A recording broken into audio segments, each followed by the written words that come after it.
Every choice builds character. On the Virtuosity podcast, we explore how to make every day a rep toward excellence. I'm Corey, your host and co-founder of Virtuosity.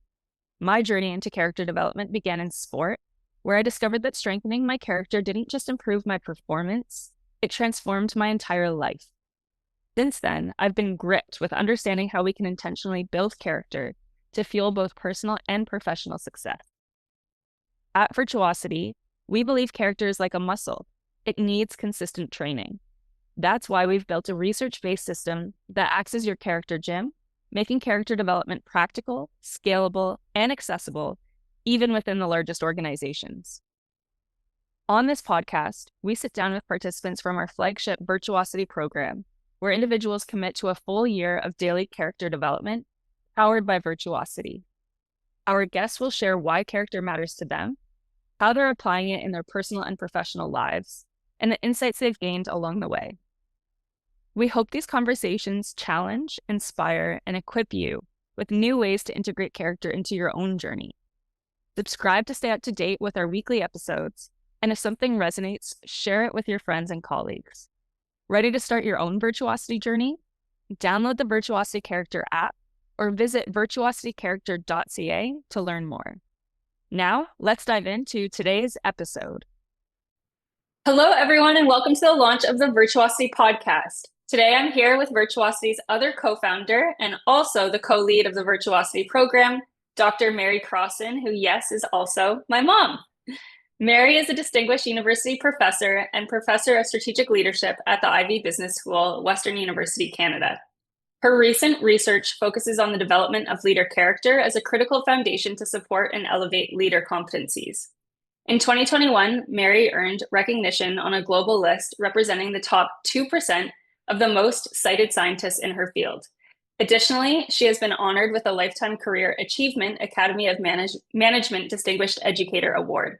Mary's research on leader character, organizational learning and strategic renewal, and improvisation has been featured in more than 100 articles and books.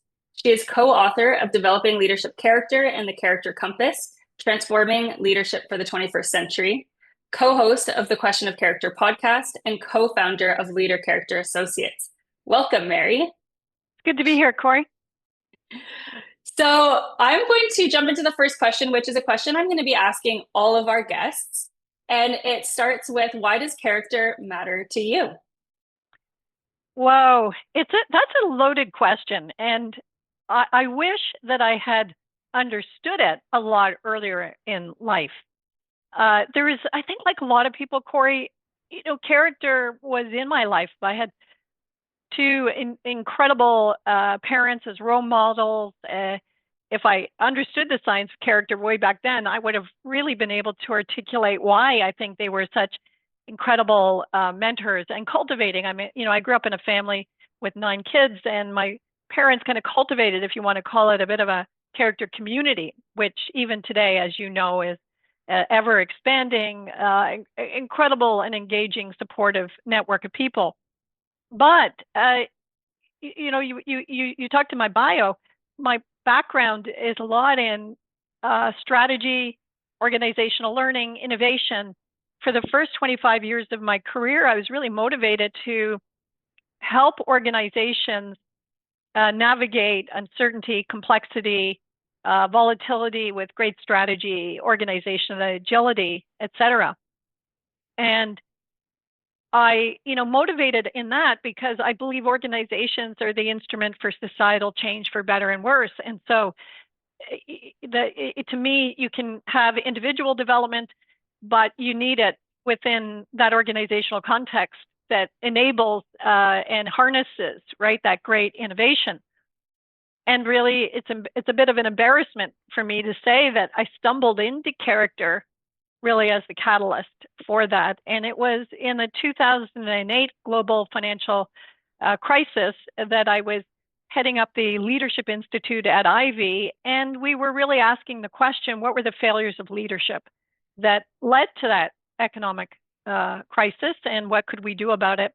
Myself and my colleagues, Gerard Seitz, Jeffrey Gantz, ran these focus groups in Canada, the US, Europe, Asia, ask leaders what had gone wrong. And we discovered that it was largely failures of character, not so much competence.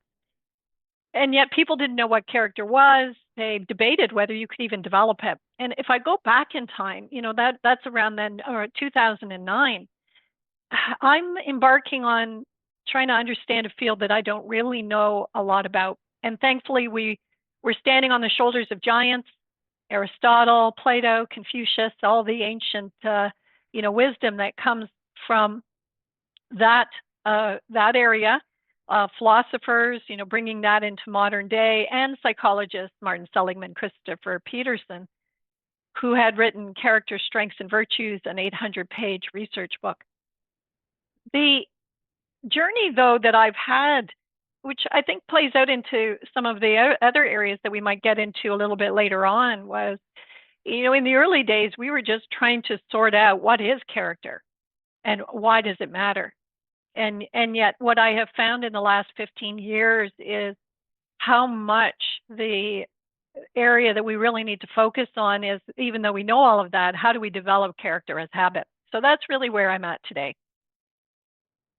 Thank you. And I think that gets us into a really good segue where, since all of the guests on this podcast are going to be participants from the Virtuosity program, I thought we could start by sharing a little bit about what that program looks like, why we designed it. And after I take a few minutes to explain the design of the program, I'd like to pass it back to you to think about or share why you think this program is particularly unique compared to a lot of the other leader development programs out there. So for the listeners, we are about a few months into our year-long Virtuosity program.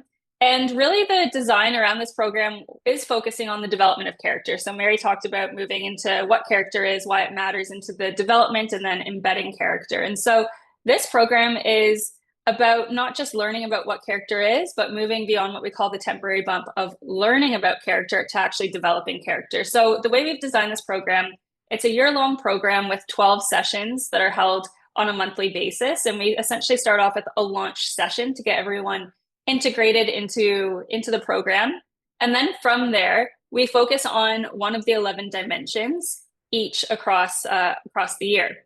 So as we begin the second session, and the first dimension we focus on is transcendence. That's at the top of the leader character wheel.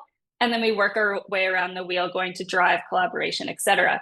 But the really interesting thing is that as we approach each workshop, each person in the program is focusing on the dimension on a day-to-day basis, and they get to customize their experience. So there are a certain set of behaviors that people can focus on within each of those dimensions. So each person focuses on whichever behavior is most important to them. They exercise it, they invest in it on a daily basis, they reflect on it, so that when they come to that session at the end of the month, they're really ready to unpack their experiences and hear about the experiences of other people. I think that's a pretty good overview, but Mary, have I missed anything about the kind of higher order idea of the program? Yeah, I think that's a great description. And if I bring it down then to the things that I think are incredibly important about it and that have been missing, because you talked about moving beyond the temporary bump of awareness into development. I have literally spent 40 years at the Ivy Business School doing a lot of work in executive education, working with organizations where it's not just us. Look, where Ivy is probably at the forefront of many schools about how we do really relevant learning and practice. But the notion of getting to habit development is actually a paradigm shift in leadership development, as you know, because we're working in the midst of an article right now that talks about that paradigm shift. And what I find really inspirational about the Virtuosity program is that it really tackles that piece that's been missing in leadership development, the character gym. How do you bring the two streams of science, the science of habit development and the science of character, together in an approach then that provides a way that the individual can begin to transform those muscles of character? And that to me is a very exciting prospect. Yeah, I think as we've been writing up this article, you were talking about some of the really interesting things I find that makes this type of programming unique is that a lot of leadership programs train people within the confines of a training setting or a classroom for educators, and they try and provide some kind of tools or frameworks that can help people beyond that time. But being able to actually practice or develop your character across all the contexts of which you live and across time is really powerful and really important, especially when it comes to character, because as we know, virtues are challenged to show up differently across context. And so the idea that in Virtuosity, you get a daily exercise prompt, you look at it for 30 seconds, and then you're meant to exercise that to transform everything else you do in your day, I think is a really powerful and new way to think about leader development, and especially in a way that's not too time consuming. You can actually implement this type of training into your daily life without having to, make all these new sacrifices. Yeah, Corey, it's like a set of glasses that you put on that allows you to see things differently throughout the day. And it is that nature of being able to use what's already available in your day to enrich the way you engage the world. To me, that is such a gift. And a lot of people say, of course, once you see it, you can't unsee it. So this idea of having the glasses, they become permanent in terms of your perspective of being able to understand your own character and that of others. Yeah, I really like that. So we have a lot of really interesting people part of the program, and this is, I think, the question I'm about to ask you is really particular to your expertise because your background is in the area of strategy, and a lot of people doing this program, they are doing it for themselves, but they're also doing it for an additional layer, like bringing it into their organizations for various reasons. Do you want to provide some of the examples of the people or organizations in the Virtuosity program and foreshadow what they're trying to do? Because we will have them on the podcast later. But yeah, just giving some kind of foreshadowing to what the listeners will hear.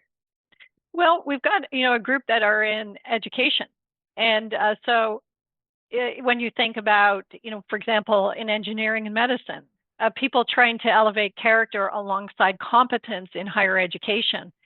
And, a theme that we want to pick up, no matter who the person is, they really do want to start with themselves, because once you begin to see character, understand what it is, observe and identify, know what it takes to develop it, then you can see the opportunities to bring it into the context that you're operating in. If I use my own example just as an educator, so I teach a strategy in our executive MBA program.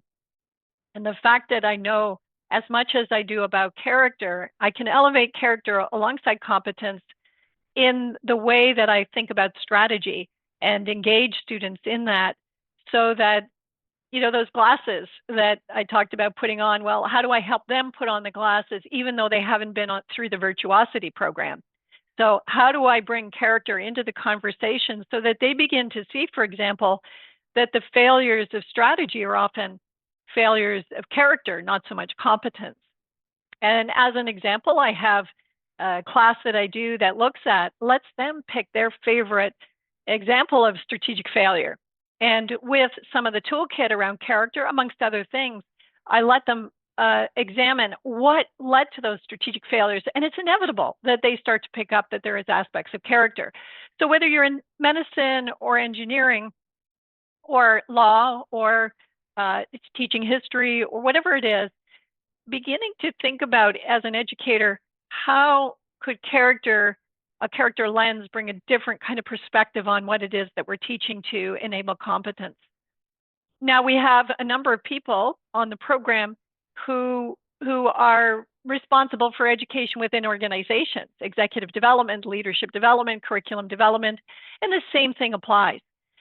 What we do find is that many of those individuals, we talk about developing a leader character 101 course, so that in my case of strategy, I'm weaving it into strategic competence. So that's always available to people. And yet I also taught a course in our MBA program, which was entirely focused on developing leadership character. So I think that both of those pathways exist for those educators, either in institutions, universities, high schools, or in organizations. Then we have groups of people who are responsible for the HR practices, like selection, performance management, and they're tasked with how are we going to bring character into those practices. And I think a key lesson that we learn about all of this is you need to be developing character. You need to understand what it is in order to be able to select on the basis of character. We have people who are looking at embedding character in cultural transformation. Same story applies. You got to be thinking about your culture is going to be a reflection of the character of the individuals in the organization. So if you know and you can develop character, now you just have this connective tissue that you want to make that gets you into saying, so how does this relate to our culture? Like, what is it that we have determined as our aspirational culture, set of values in the organizations, and how then can we use and employ the development of character to do that?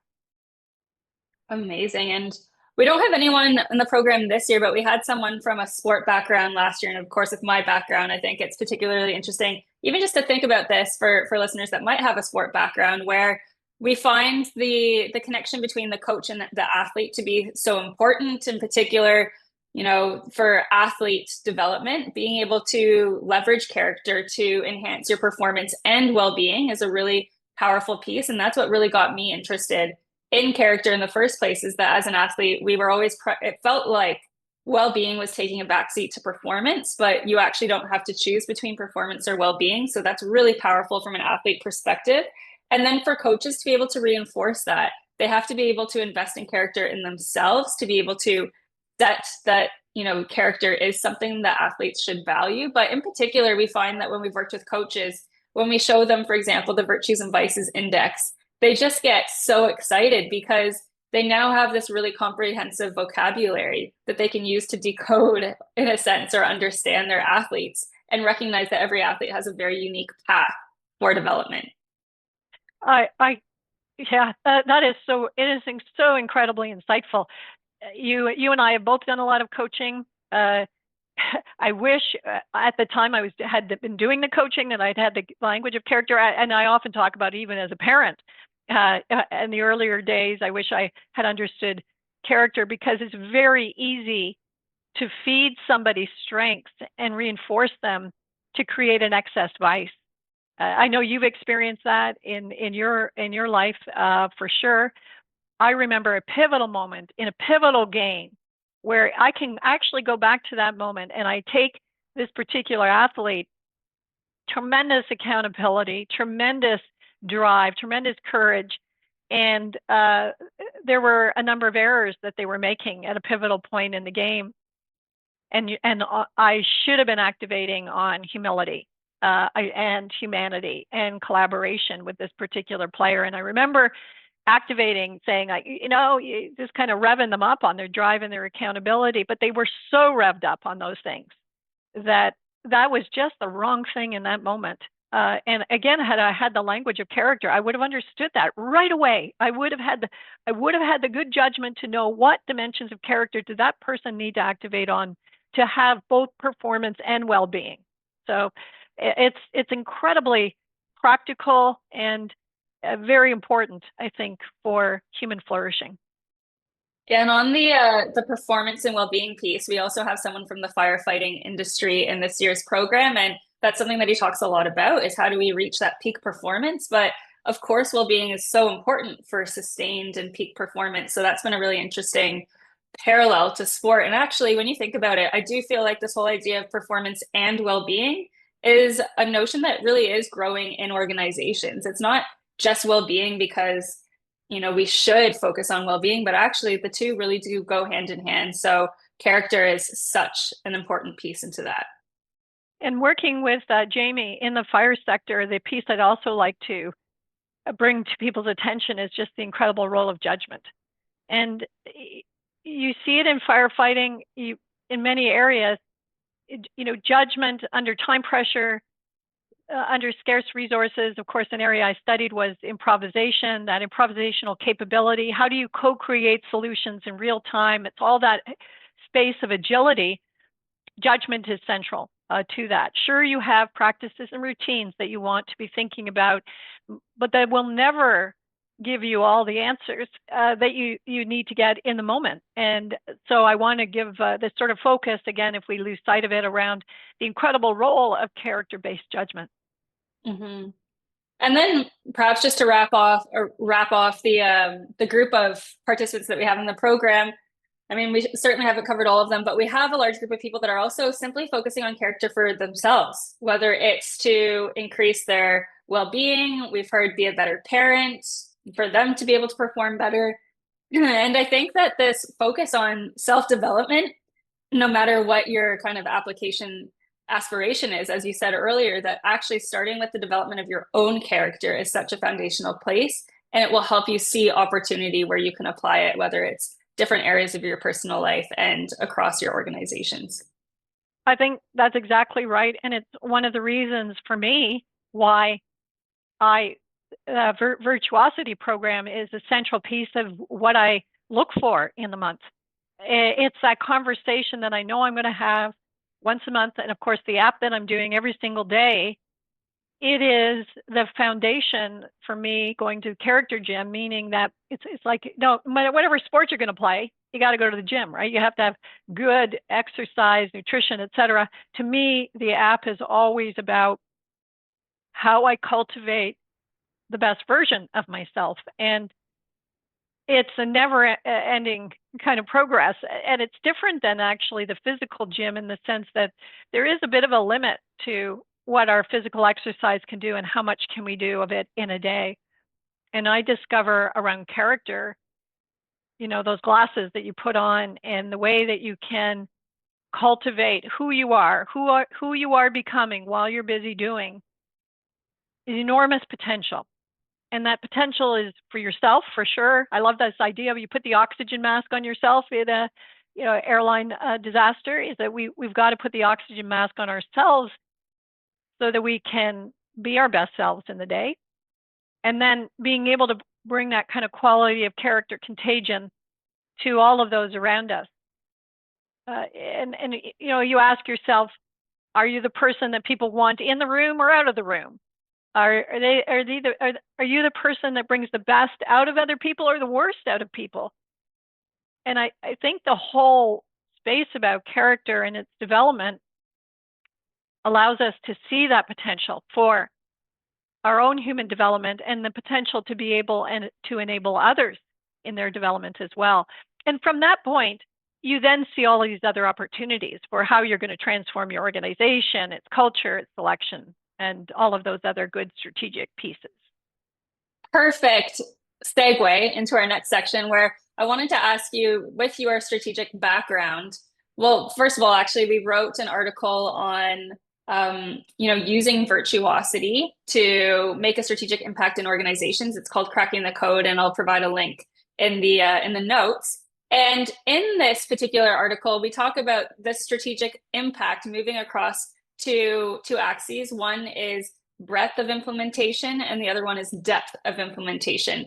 So with your strategy background, this is really inspired by you, Bill, and myself, but what are those opportunities that you do see in being able to leverage Virtuosity in organizations to go across those two axes to make a strategic impact? Well, what we have found is the subject matter expertise that I talked about on the two fronts, the science of habit development, the science of character. Those are hard areas to develop subject matter expertise on. Of course, we think about all of that is embedded in the app, so it takes some of the heavy lifting from program development away from organizations. When I think about return on learning investment, for example, being able to rely on an app to do the heavy lifting of that science-based approach, practical approach. The other part of it is the customization that you need. So when we look at character, there are 62 behaviors associated with the 11 dimensions, and they're interconnected. I love the architecture of focusing in an organization or in the Virtuosity program on a dimension a month, but allowing individuals to pick the behavior that they want to focus on within that dimension. Then you get this great conversation at the end of the month about the actual dimension of character and about the interplay of these various dimensions. So we're in the midst of drive this month. I was focusing on vigor. I think a lot of people end up liking to focus on vigor because we see that there's a kind of an energetic quality to our drive that we need. And because I'd been working on vigor at another time, I was further along the path. So I actually moved over. I kind of finished my lessons on vigor through the 5 stages in the month. I'd already kind of came in at about level 3 on it this particular month, and I moved over to passionate. And then I get this opportunity, right, to see the relationship between being passionate and being vigorous. I think we can have those conversations in organizations about that. So it's this idea, imagine that the heavy lifting of development and its architecture is done by the app, the customization of it, the learning, it can be asynchronous. People do it whenever they want to in terms of time of day. And that the piece that you might synchronize then on is which I do believe is important, that touch point of, in the case of the Virtuosity program, it's that 90 minutes at the end of the month, where you then kind of review, well, what do we learn here and how do we apply it to what it is that we're doing in organizations? So that is a very important strategic underpinning. That's what gets people through, as you talked about, that temporary bump of getting beyond the awareness. People love those initial workshops, and then they want to think about, how do I do it? And it's a huge leap to get there. I go back to what did I do before I had the app? It was pretty sparse about trying to think about, well, what are the exercises that are going to help me do this? I can certainly keep something like temperance front of mind in my day, being patient and calm as an example. But what is the behavior that I'm actually focusing on changing at that point? What's the exercise that I'm doing? How do I reflect on it? Back to the architecture as well of learning, the reflection that has to go into it, and et cetera. So let's go beyond, that once you have that architecture in organizations where you can rely on the learning and development of the app, now you can leverage it into discussions about culture. So what is it? If culture is going to be a reflection of the character of individuals in the organizations, at the end of the month, you have this reflection, then thinking about something like drive as an example. How do we measure success? What are the results that we're going after here? And when you've actually examined them for yourself, you begin to examine at the organization level, is this mapping appropriately? It's amazing how much of a gap there is between how organizations are strategically operating, the priorities that they're working on, that are really kind of misaligned. And that if you're working on the development of character, you start to see that misalignment a bit more. And then you get this opportunity then to course correct. So that would be that kind of then going beyond development into how are we actually going to start to rethink the way we do things like performance management in the organization, or we ask ourselves the question, how did that person get promoted? They're really not character aligned. They've got some imbalances in character. So now you realize your selection, your promotion systems need some overhaul. So those are the ways, Corey, I think we could begin to think about character development more strategically and the application of it more strategically. Mm-hmm. Yeah, you're getting at what we talk about in the article too, is this reinforcing relationship between the development of character and then the top-down processes like selection or promoting. And that example you shared with drive, I remember in one particular session we were doing with some pretty senior executives, they were talking about the need to be redefining rewards, or how do you reward success? And in their organization, they were talking about the only rewards they have or incentives they have set up is when you get to the top of the mountain, is what they called it. And they thought that it needed to change. And I asked them, well, you've been focusing on your drive development for the past month. How are you defining success for yourself? And they said, by getting to the top of the mountain. And it's just that kind of moment where you realize, how am I supposed to imagine anything different from my organization when this is how I do things day in and day out? And so it's actually trying to strengthen that, imagine a new sense of possibility that you can then start to see that in your organization. And when you do that, you really unleash the potential of individuals in the organization to make a difference. I was just in a conversation with our dean of the Ivy Business School. We were talking about the strategy of the business school. And I said, one thing we know is certainly you need to set strategic direction and priorities. But the actual sort of that innovation and agility and bringing that to life comes from the individuals in the organization. And then when we pull those ideas together, then about how do you measure success? How do you think about that? I'll give you my own example about it. In academia, the primary measure of success in the system is about your top tier journal publication.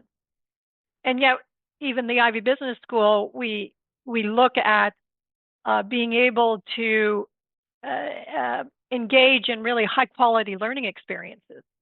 And yet there really isn't anything on your CV that necessarily captures that as a success item. So the actual business school needs to, in its strategy, ensure that it has, relative to the industry, the right strategy, and then be able to cultivate that within the individuals in the school.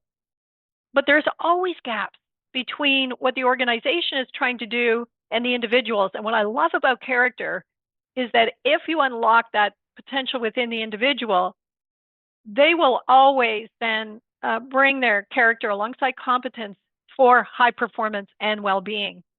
And they will begin to recognize that the metrics of the organization or even the system that they're in will not fully capture that which they know to be important.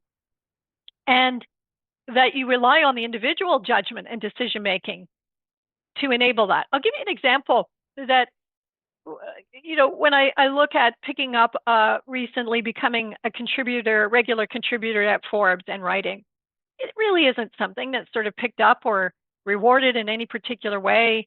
I could be doing another top tier journal publication, academic, as opposed to writing in Forbes. But I know that my accountability, if I use my character-based judgment, my accountability to the world, to what it is I do, is to have a different kind of voice and to bring that voice on a regular basis to matters related to character. And yet, in doing that, it doesn't actually negate the other measures that I need to also pick up, because, recently, as I began to think about a particular Forbes article, I realized that one of the hurdles that we need to cover is the fact that over the last 15 years, I find that there are a lot of people that believe that character matters. And yet they're sitting on the sideline. I go, why are they doing that? And I realize it's because they think they've got it covered.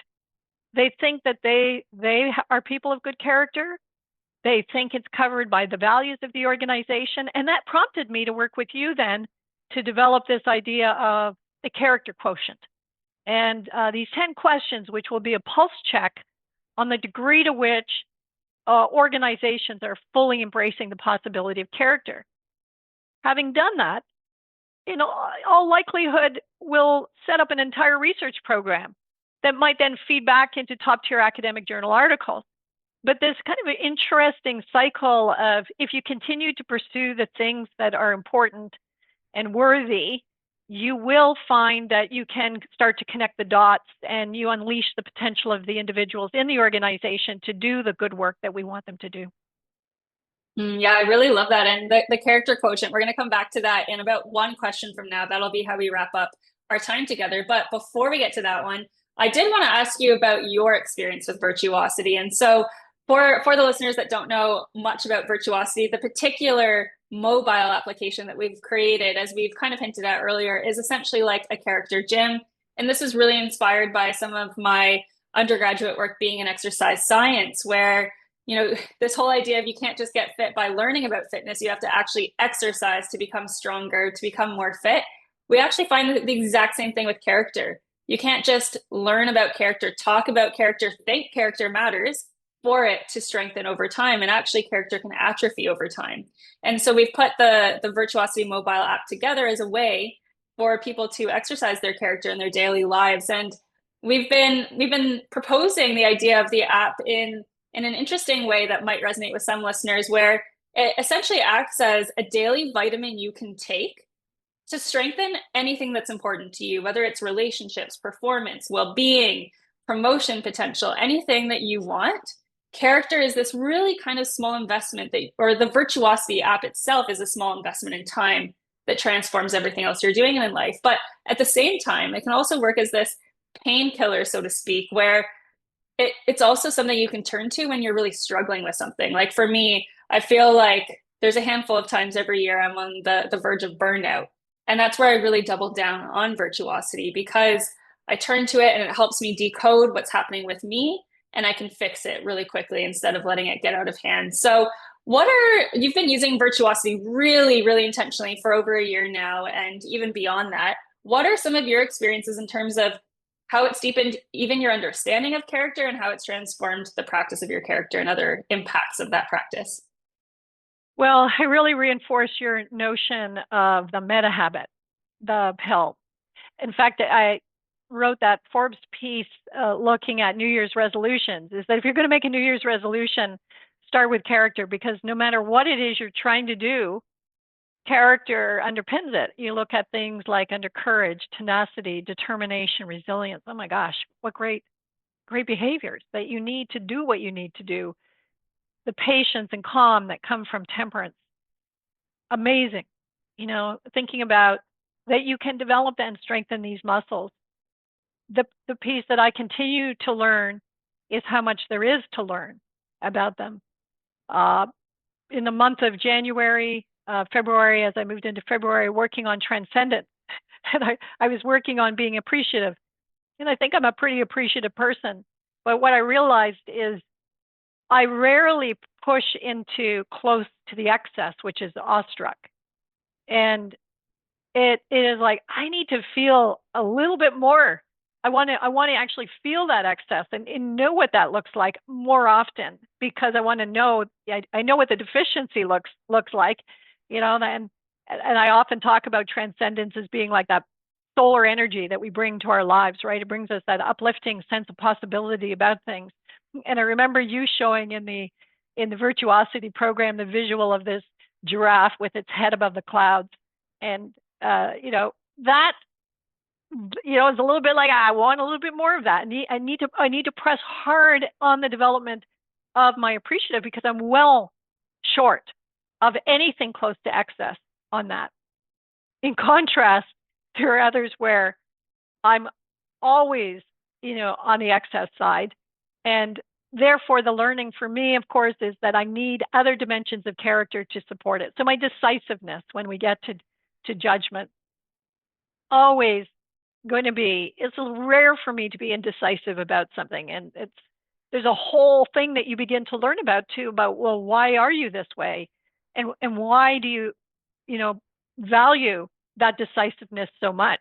And it's in everything. It's like I'll step up to a putt in golf and I'll read the line faster than anybody else. I'll make a decision and hit the putt about it, right? Other people are walking around the hole and doing all sorts of things. But why is it that's about me in my decisiveness? And is it impulsive, which is the excess side, right? And importantly, how do others see me? Which I like about the app is that it asks you to observe yourself, but also to contemplate observing others and thinking about how others observe you. I love the fact that there's a partner in it. I mean, you are my partner in the app, and I value your perspective on my character. To what degree is it operating, in a deficient or excess state? So that analogy you gave to the vitamin every morning, to me, it's way more than even that vitamin, because I do take my vitamins in the morning. They do not give me the same kind of return that my opening up the app, looking at my exercise for the day, and then living my day in a much more enlightened state strengthening that behavior throughout the entire day and then reflecting on it at the end of the day. The last thing I want to say about this, though, is I think the hardest part is not to be getting too hard on yourself. Because when you realize how much more there is to develop, it isn't about a journey of saying you're inadequate, but it's really just this journey of learning that says there's a pathway here, and I am doing what I can every day to strengthen that behavior. I'm not perfect, for sure, and I will have imbalances, and yet I will commit to learning about them every single day. And that for me is non-threatening. And that's a place of, joy in the learning and confidence that I have something that I can rely on to guide me through that learning process. I think that's such an important point. It's that tension too, I think, between being really happy with who you are while also seeing opportunity for growth and trying to manage that tension. You're also talking about virtues and vices, and we've used that language quite a bit throughout this time together. And I realize that some listeners may not know what virtues and vices are. And we think about virtues making up our character. They're a set of human excellences, and virtues operate between a deficient vice if the virtue is underdeveloped, or an excess vice if the virtue is strong but unsupported by other dimensions. So when you talk about, for example, being really decisive, it could potentially become impulsive if you're lacking patience, for example. It could be different lengths for everyone, but that's just one example. And I think we have that virtues and vices index, and when we show it to people, they find it to be so empowering that sometimes people have a tendency to just stop there, actually, because the vocabulary is so powerful. I think when people give it a chance in the app and start to actually go beyond this idea of memorizing a set of virtues and vices to actually habituating the observation of these virtues and vices in yourself and others, it deepens character so much more. And this becomes particularly important for people. There's a lot of organizations interested now in hiring on character.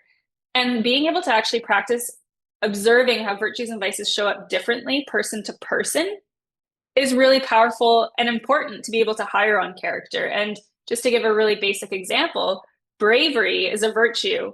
It can show up differently person to person. For some people, it's saying no, and for some people, it could be saying yes. And it could actually be different even within yourself from context to context.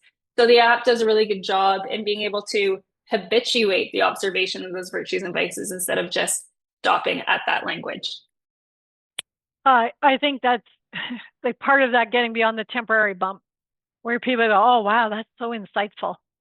It's like discovering that, you've got biceps and triceps and you understand that how your core works to, strengthen your body, but actually not going to the gym to do anything about it. Like we really do want to get people to that process of being able to exercise and get to that virtuous state. So for me, that appreciative, those exercises that I will do to become appreciative, and I love it. I love that. I want to pick up maybe the stages, Corey, for listeners about this, is that the first stage, as it's also revealed in the app, is this discovery stage, right? Being able to observe and identify. The second stage is activating character. So we are using things like music and visuals and all sorts of things that are freely available for us in the day to activate on our, in my case, appreciative behavior. Then the stage 3, exercising, strengthening the actual behavior. Stage 4, connecting it to other dimensions of character and realizing that, something like transcendence, what could be getting in the way, maybe weaknesses in temperance and being patient and calm, because you can't just be in the moment. You're always getting ahead. Or maybe all of this strength of accountability or drive that gets you into being results oriented as opposed to being able to think about the appreciative nature of the moment that you're in. And then this last stage, very, very challenging. Does it hold up under context, different contexts? So personal and professional. So people talk about, oh, well, my character is different personally, professionally. Well, that's kind of a schizophrenia of your character. How will your patience hold up, whether it's personal or professional about it, or under time pressure, or in reward systems of the organization that don't match up with the judgment that you think is important about what needs to be done? So all of these tests of context are really tests of our character. I love it.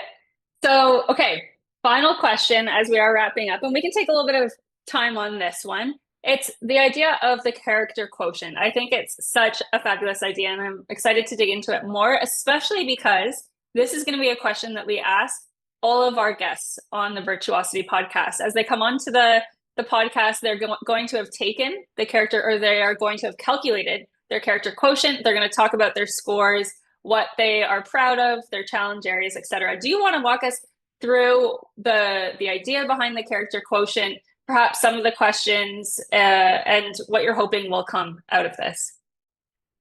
So the motivation for it was this concern that people are sitting on the sideline. They're not getting beyond the temporary bump of saying, oh yeah, I think character is important. And knowing the accountability that I know now is you really, the possibility is far greater than that. And I often say the world's on fire and we need more firefighters when it comes to character. We can't afford to be sitting on the sideline. The strength of character the world demands of us today exceeds our capacity to deliver on it. So I thought, what can I do? Of course, I reached out to you to talk about this issue, and I wanted to get a 10 kind of pulse check set of questions that would allow people to give themselves, if you want a so-called grade on it. And this is not to, pick up, you get a low grade that it's like, oh my gosh, I'm failing. No, it's here's the potential that exists. And back to, if I take this vitamin around character, I will get those benefits that we know, extensive, benefits associated with enhancements around character. I began to think about it. If when I started on this, these questions have a scale of 0, where it's not at all, to 10 always, I probably would have been hard pressed to get above 2 when I started in the space about character. And it took, I think, even probably the first 10 years of our work, putting tools in place that allow me now to get up to, 7, 8, 9, 10 in my responses. So let me talk about what the kinds of questions are. The awareness side is important. We don't want, in this case, for people just to be saying, oh yeah, I understand character, it's all about integrity. I wrote another kind of Forbes piece, it's like the proverbial elephant, and people describing, the trunk and the tail, and character was always something different depending upon where you stood, what you thought. In sports, it's all been, about drive and courage. And so we have all of these misconceptions about it. So the first question, I can observe and identify the character dimensions in myself and others using the framework. So when you look at those 11 dimensions, is this all new to you, or what are you doing to be able to practice that? The second one is to that deficient and excess table that you talked about. I can observe and identify the deficient and excess vice states of the behaviors underpinning the dimension in myself and others. So those ones, certainly people who've gone through the Virtuosity program, they're going to be up around the 9-10 on this. It's like the program is designed to be able to get them there. The third one, I'm aware of how my character influences my well-being and performance. So it's not just taking the vitamin, but actually observing how the taking of that vitamin affects what it is you do. So when I'm working on my appreciative behavior, how do I actually notice that? And what is built into the app is reflections every single day on well-being performance. So I'm a hardwiring in the work that I do in my development, that particular piece. I thought it was very interesting when we were testing these questions out, and one person said to us, well, I'm good at understanding how my character influences well-being and performance, but I'm learning that my performance is actually influencing my character. So when I'm not getting the performance I want, I start losing my confidence, as an example. I start losing my patience. I start losing my calm. So I think actually understanding, right, these character development itself, how it relates to these important metrics. Fourth question, I can make a strong case for why character matters to well-being and performance. So it's not just that I observe it in myself, but I can begin to articulate that to others. And we find that to be really important as we're going to pick up in subsequent questions around character contagion. 5, I have a daily character development program targeting my underdeveloped behaviors. So if you're sitting on the sideline, do you really have something about that? Of course, if you're using Virtuosity, you know you've got that in your hand. 6, my character development is informed by evidence-based science on habit development. And then some examples using the 7 strategies for character development, the 5 stages of character development. The interesting thing for me about this is this goes back to where I would have been 15 years ago. I didn't understand the science of habit development in this way. And the fact that I know it's embedded in the app, I can confidently answer. This is one of the questions I can answer a 10 on because every single day I'm relying on that science. Number 7, I champion character at every opportunity, personal and professional, through conversations and social media. Of course, I scored lower on this one, but with your help and encouragement, you really got me thinking an awful lot about why it is important not just to be sitting back and waiting for people asking for an article about something. It was one of the motivations for why I decided to pick up the Forbes contribution on it, is to engage and do everything I could to make possible and available to people what we know about character. Number 8 was one that I certainly fall shorter on. My character is not conditional on my context. Example, personal, professional, time pressure, reward systems, organization, culture. Oh boy, that is such a tough one. And I think all of us in the end, when you begin to look in the mirror, how often are we blaming somebody else for our poor behavior? And when we think about it, we judge ourselves on our intention. I intended to be patient or calm. What was my observable behavior? Was I patient or calm? Well, yeah, but they were, they deserved it. Well, really? What was the conditions, right? So we need to understand that contextual pressure. And the 2 last questions are about application in organization. So number 9, if asked to select or promote someone based on their character, I could do it effectively. I thought it was really important to include that question because so many organizations ask us. They want to select on character, and yet they don't know how to do it. It scares them, and I think it's a good test if you understand what character is, how to develop it. You're practicing it every day. That question is a heck of a lot easier to answer.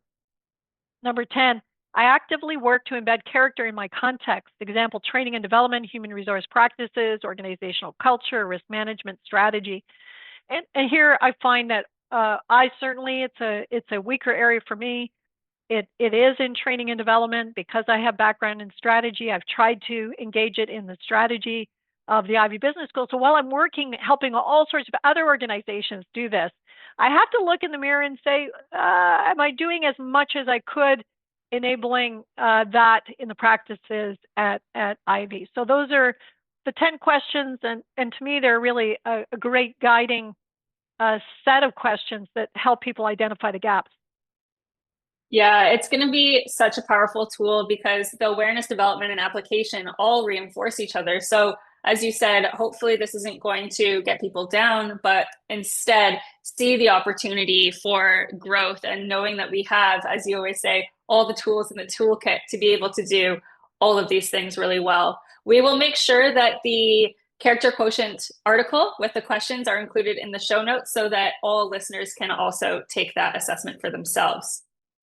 Well, I think that is a great place to wrap up. It has been such a fun time, as always, exchanging thoughts and hearing your insights, Mary. I know that a lot of our listeners will be really inspired from your insights and be excited to hear from the future guests on the podcast. Thank you so much for spending your time with us today.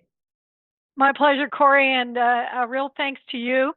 To that question, number 7, I champion character at every opportunity.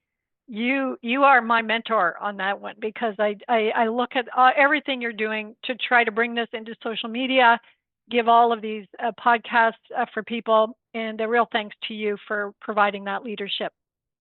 I'm definitely trying my best. Thank you. You have just finished another episode from the Virtuosity podcast. If you have any questions and want to connect, please reach out to me at Corey@virtuositycharacter.ca. I'm also on LinkedIn, so let's connect. As always, thank you so much for listening. Bye for now.